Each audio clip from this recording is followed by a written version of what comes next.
Hello, everybody, and welcome to another episode of CJI Unpacked. And this time we're going to talk about UPCAT and NPM Unpacked. And I'm very grateful to be joined by Rachel Lindsay, one of our inspectors here in Criminal Justice Inspection Northern Ireland, and Sam Gluckstein from NPM. So you're very welcome to today's podcast. So we're going to start off, Sam, with you. If you can tell us a bit about the background to UPCAT, what it is, and why was the NPM created in the United Kingdom? Absolutely. And I think before we talk about OPCAT, we need to talk about CAT, which is the Convention Against Torture. And that sets up a prohibition from torture, an absolute prohibition. And OPCAT is the optional protocol on the Convention Against Torture and other cruel, inhuman, or degrading treatment and punishment. Hopefully we shorten it to OPCAT because it's a bit of a mouthful. And really what OPCAT is designed to do is it recognizes that people deprived of their liberty are at an increased risk of ill treatment and torture. And it sets to open up these closed institutions to independent inspection and monitoring. So OPCAT sets up an NPM, a national preventive mechanism, whose job it is to go into all places of detention, visit, report on the findings with a preventive mandate. We're not investigative bodies. We're not bodies that go in reactively. We're proactive bodies that go in to look at treatment and conditions, and through those visits, prevent ill treatment and torture. I think more than that, it sets up an international network of bodies that work collectively on that single goal to prevent people that are deprived of their liberty from being subjected to ill treatment. There are 92 states in the world that have ratified OPCAT and set up NPMs. And in the UK context, we're made up of 21 independent statutory bodies, such as CJI and others, that mostly pre-existed the foundation of the NPM in 2009. But through the ratification of OPCAT, we've embedded better collaborative working and a preventive methodology to our approach and a human rights grounding. And I think that sets a network in the UK of over 3,500 people carrying out the NPM mandate, regular visits to all places of detention in the UK, reports to government to hold the government to account for the obligations that they've agreed to carry out. So you mentioned, Sam, there's 21 NPM organisations in Northern Ireland, and we know that there are a number of different types of organisations. Can you say a little bit about, are there some organisations in NPM that are more important than others? Certainly not. They're all equal to our consideration, although CJI is a very important member of the NPM. But we're all equal within the National Preventive Mechanism. The point is that each of the bodies have different expertise, visit different settings, and come at it from a slightly different angle. So we have lay members, which is quite unique to the UK model.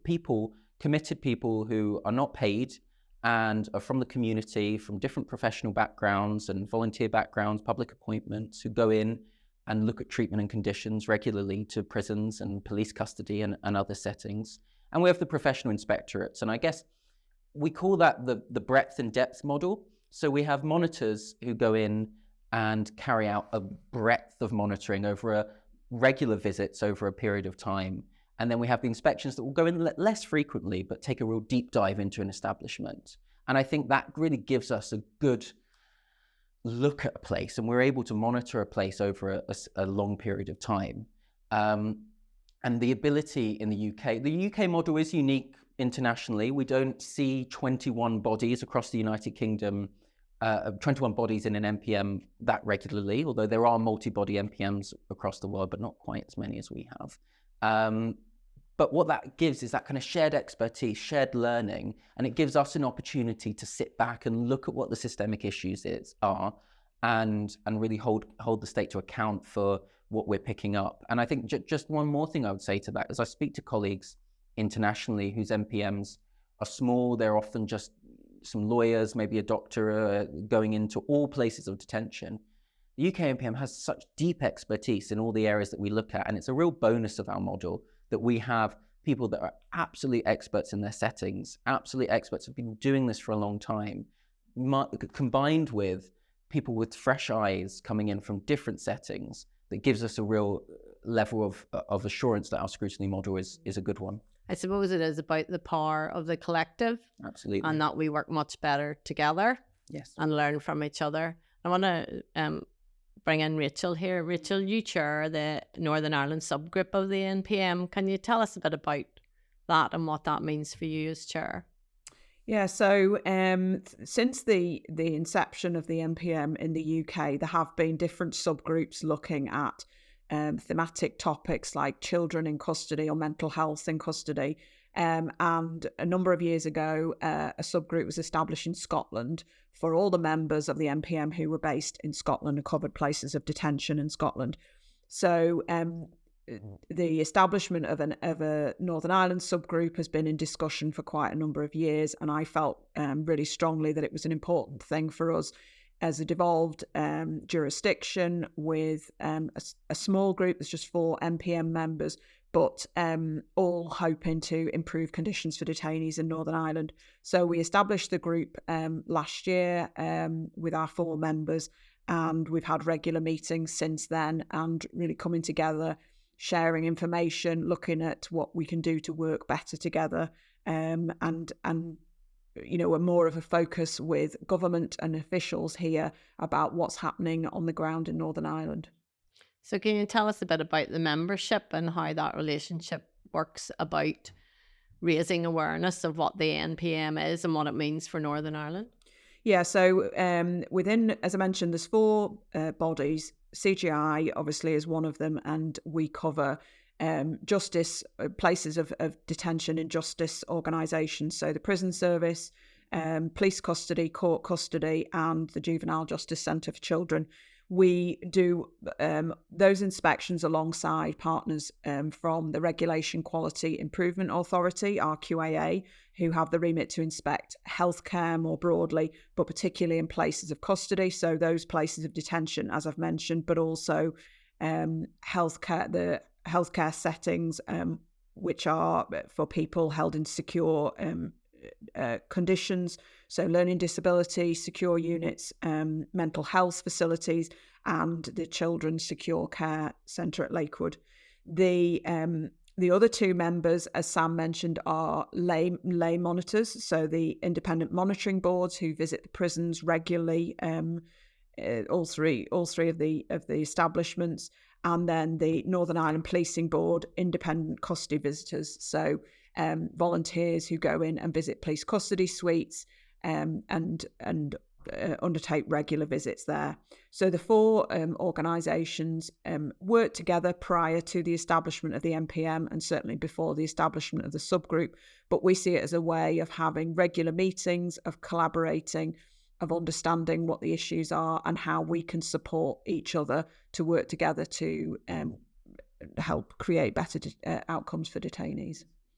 How do you think we can raise awareness about what the NPM means and our obligations as part of the UK NPM and helping the government to fulfil its responsibilities under OPCAT? How do you think we could make more people aware of what the NPM is and what it does? Well, this has been an issue, a topic on the agenda of the UK NPM for a number of years. And one of the things we have been looking at across the UK is the visibility of the NPM. So there is a logo for the NPM, and that appears on all the reports for all UK members, but including in Northern Ireland. So on the front of CJI reports, RQAA reports, IMB and Policing Board, you will see the logo that highlights the fact that it's an inspection of a report on a place of detention, and therefore it fulfills our NPM mandate. We also, in the last couple of years, Sam's been has organised for everyone to have badges. So the badges are also the logo, and then monitors can wear those when they go into places of detention, so that for those detainees who are held or for staff in the establishments, people who are working under the auspices of the NPM are easily identifiable. All our kind of press communications will reference the NPM and the fact that this is part of our work, the forwards to our reports. We share the annual reports of the UK NPM, the one, for example, that's just been published recently. And then one of our objectives within the subgroup is to really highlight to government about how we have a Northern Ireland subgroup and what that means over and above the individual work of the members and the kind of senior management of those organisations. So one of the things that we will be doing in the next year is meeting with the kind of points of contact within the Department of Justice and the Department of Health to highlight about the priorities of the NPM in Northern Ireland. And particularly looking at kind of how we can work with them to raise awareness about the issues and ensure that the NPM here is on a sustainable footing. Sam, Rachel mentioned there about the recently published NPM annual report. Can you talk a little bit about what the big messages are in that report? Certainly, and I think the NPM annual report we see as a very good opportunity to look at the findings of the 21 members. You've all done inspection and monitoring visits over the last reporting year, and we take those findings and we look at the systemic issues that are going on. And so the report does cover a lot of content around issues in prisons, issues in police custody, issues in secure mental health facilities, and it goes into quite a lot of detail. But I guess the big message of the report is that we've been saying similar things for a long time. And when our chair wrote her foreword, she spent some time looking at the previous forewords of previous chairs of the NPM's previous reports, and they read very similarly. And what we're saying is that while individual establishments, local establishments can make improvements to treatment conditions, and we think that the role that they play is very important, a lot of the big systemic issues that we've been talking about continue to be an issue over decades. It's the NPM's 15th year. I know it's CJI's 20th. And while there have been improvements, and absolutely the role of our organizations is important, some of those systemic issues continue to be made. And so we make the point that repeated recommendations have occurred time and time again. Government have accepted those recommendations, broadly speaking, and we haven't seen sufficient progress in a number of areas. And so the report really asks, it captures and comments on all of the sort of content of the last year of scrutiny in the UK and sets a sort of state of detention in the UK, if you like, as a collective report. But the comment is really a reflection point for all of us to say, where do we go next with this? And how do we make sure governments across the UK stay true to their obligations under the human rights law, international law, and domestic law to make sure treatment conditions of people held are at the highest possible attainable standard. And when we make a recommendation and you accept a recommendation, we need to see faster action.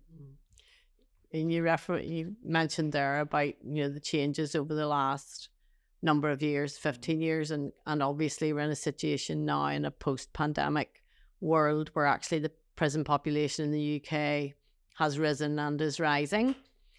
And yet some of the issues that we're talking about that need to be fixed, so systemic issues, aren't dependent on the number of prisoners. So regardless of the number of prisoners, there needs to be sound policies and strategies in place around drugs and other substances in our prisons and around safeguarding and those sorts of things that, regardless of the prison population, need to be really effective. Would you have any views on that? I'd agree, but I suppose what I would add is that overcrowding of the prison population affects every arm of a prison. And so, yes, these policies, these procedures need to be in place. Staffing needs to be at an acceptable level. Safeguarding, mental health regime, all of these things need to be up to standard. But overcrowding affects absolutely everything in a prison. And if it makes the staffing situation worse, it means you can't run a proper regime. It puts pressures on medical provision, all of these things. So absolutely, I would agree that regardless of the prison population, they need to be getting it right. I think our concern and the concern across the UK has been that the indicators have been that the prison population has been rising for some time. And we haven't seen in any part of the UK a real meaningful step to address that. And it seems to be always responding in crisis mode rather than a long-term strategy to either reduce the population or make sure capacity and staffing provision meets the levels that we have. So with the National Preventive Mechanism, obviously the clue is in the name. It's focused on prevention. How do you see that panning out over the next 15 years of NPM? How do I see the prevention of ill treatment panning out over the next? Yeah, because I guess what I would see is that I'm very much focused on it's about giving assurance when things are going well, but it's also about supporting continuous improvement. So if the focus is on prevention, how do we make sure that other establishments learn from each other across jurisdictions, on learning, whether it's between health and justice? How do we collectively make sure that things improve over the next 15 years and those strategic issues that you were talking about are really gripped? Absolutely. I mean, our focus is always outcomes for detainees. And so we want to see those improve.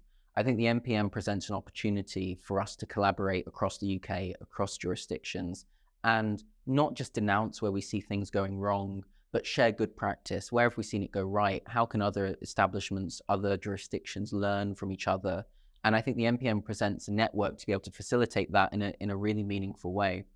I think more broadly, some of the work we're trying to do around mapping recommendations across the UK and codifying them so that we can look at systemic issues and look at, is there a jurisdiction that's having this issue, and making a meaningful way at tackling that challenge, and how can we encourage that? Because our job isn't just to sit high up and say where things are going wrong. Our job is to improve outcomes through whatever way we can, and that's really important. So how do I see the next 15 years panning out? I don't know. We will continue to focus on outcomes for people held in treatment and conditions, and do our best to hold government to account, but also support where we can. So, Rachel, NPM is celebrating being a teenager, and CJI is 20 years old this year. And interested in hearing your views. And rather than looking back, looking forward, where do you see CJI and particularly our role within the NPM? How do you see that developing in the years ahead? Well, I hope that the collaboration that we have between the NPM bodies in Northern Ireland goes from strength to strength. So we've always had good links, but I think you can never have enough communication, enough intelligence sharing, and I would hope that we will be able to look more at, as Sam says, some of the systemic issues in Northern Ireland. So not just collaborate in relation to a particular inspection or a particular report, but actually try to look more at what data do we have, what information can we share between each other, both within the NPM bodies, but also with our other partners and stakeholders. So, for example, the ombuds, the officers of the ombudsman in relation to the police and the prisons, other complaints bodies, other human rights institutions, to look at what information is there that can help us prevent ill treatment against detainees. So if I asked you to describe in one word how we were doing against our NPM and OPCAT obligations as CJI, what would you say? I'd say good, but always room for improvement. It's not one word. So NPM have an annual conference coming up in the spring, Sam. Any news on what we can expect from that? Well, we've been trying to make it as successful as last year. As you know, you hosted us in Belfast last year and we were really pleased. Hard act to follow. Hard act to follow. But Cardiff are making a good stab at it. So we're going to be on our way we're going to Cardiff in April. And really what we try and do from those conferences is take the opportunity to discuss a matter of real importance to members and use it not just as a chance to get together and share learning, although that's very important, but to also talk about an area of scrutiny that crosses across our different jurisdictions. So the theme is culture and monitoring culture at our next conference. So we're going to have some guest speakers. We're going to have some workshops to really think about the next direction of the NPM. We're also going to have a bit of a reunion because, as you say, we're a teenager at 15 years. So we've invited our former chairs to come and visit and speak and reflect on the last 15 years of the NPM and the next 15. So we want to hear about what were the big challenges of their time as in the chair and the successes, and kind of look at that and reflect on time gone by. And really, I guess part of what we're trying to do as well, because I can say, as I did at the top of our discussion very proudly, that we have around 3,500 people carrying out the NPM mandate. but we really want to get to those people. We really want to support them in carrying out their OPCAT mandate and help them do that in a human rights grounded way and use whatever resources as a team we can do to support that ultimately to the goal of improving conditions for detainees. So on this occasion at the NPM, rather than just, although we very much value our chief inspectors who join us and our chief executives, we've also asked for operational inspectors, monitors, people that are on the ground doing this work day in, day out to come along too. And we hope that's an opportunity to have a conversation between our chief inspectors and chief execs and our inspectors, monitors and visitors. So we're hoping to broaden the tent a little bit and do our best to get to the people that are carrying out the work and support them as best we can. That's good to hear, because I think certainly in Northern Ireland we very much value the work that, whether it's police custody visitors or independent monitoring board volunteers in the prisons, they each have a very valuable voice and insight into what's happening in a particular prison or police custody suite at a particular time, and we very much value that as part of our work. So thank you all very much, or both of you, for contributing today. I hope everybody's interested in what we've had to say about NPM, and there's more information available on our website. Our next episode of CJI Unpacked is going to be looking at our forensic services report on what's happening in the development and delivery of forensic services in Northern Ireland.